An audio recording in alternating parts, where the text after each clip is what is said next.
هذا رسول الله يوم نزوله متقلدا بالحق والبرهان. أنا سبي سيدي الحاج مالك الله يا رسول الله يا أفضل الورى موي صلى الله عليه وسلم.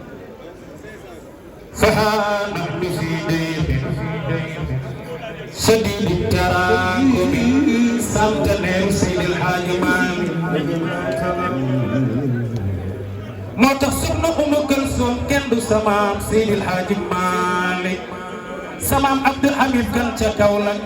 benn tubaab bu naan bolokaar ni ko yaa ngi may tànqal ci sa nodd yi ak sa wasifa yi dama bëgg nga arrêté ko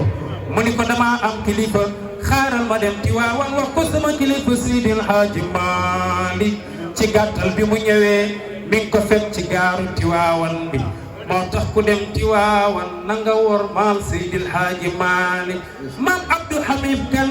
daawu fa sol dal daawu fa dugg wanag ngir wor maam Seydil Haaji Maalik looloo waral bu Tiwaawan di gàmmu Kaolack di gàmmu maam Maodo moo leen jox ndigal li kan moo fi gën a bëgg Seydil Haaji Maalik maam Abdou Hamid Kan ni ko tubaab bi nee na naa bàyyi noddi bàyyi wasifa yi Seydil Haaji Maalik ni ko bul xeex bul xuloo yow nañu dugg bureau chef de gare ma teleg si Seyduna Muhammad jox la juróomi bi boo demee boo ko jàngee ñetti fan bul fa jëlewul tubaab bi ma delloo sa kurusam mu dem jàng ko ñetti fan ñu football tubaab ba ala ya rasulallah ya أفضل الورى موي فها نحن في دير شديد التراكم فها نحن في دير ولم نرجع فارجا يمن سوى الله والهدي لسبل المكارم صدقت على ما قلت في عود ديننا غريبا كما في البرية غير راحمي إلهي فجل أهلنا أهل غربة وأهل اتباع السنة في التراحم نعود عليها بالنوادس مثل ما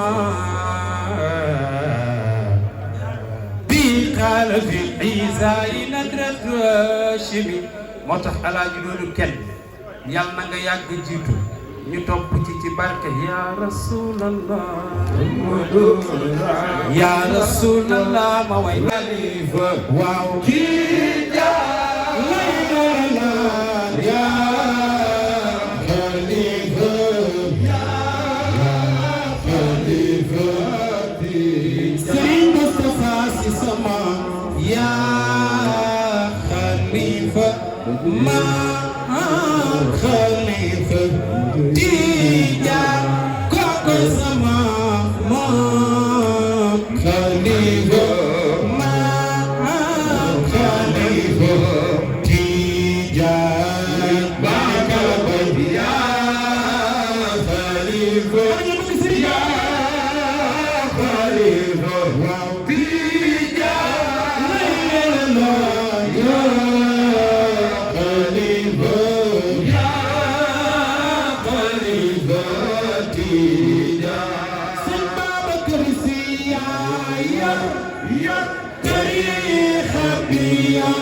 يا شريعة بيار يا يلنا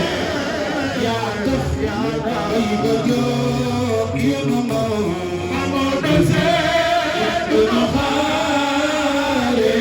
يا خليفة يا خليفة وكيد يا لنا يا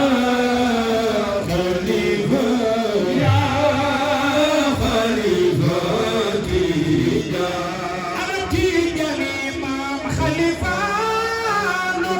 Bilal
soxna Kala Mbay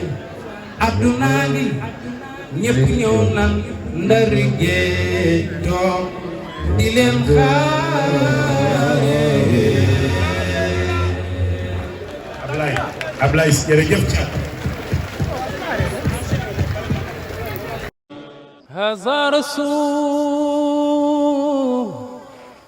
الله يوم نزوله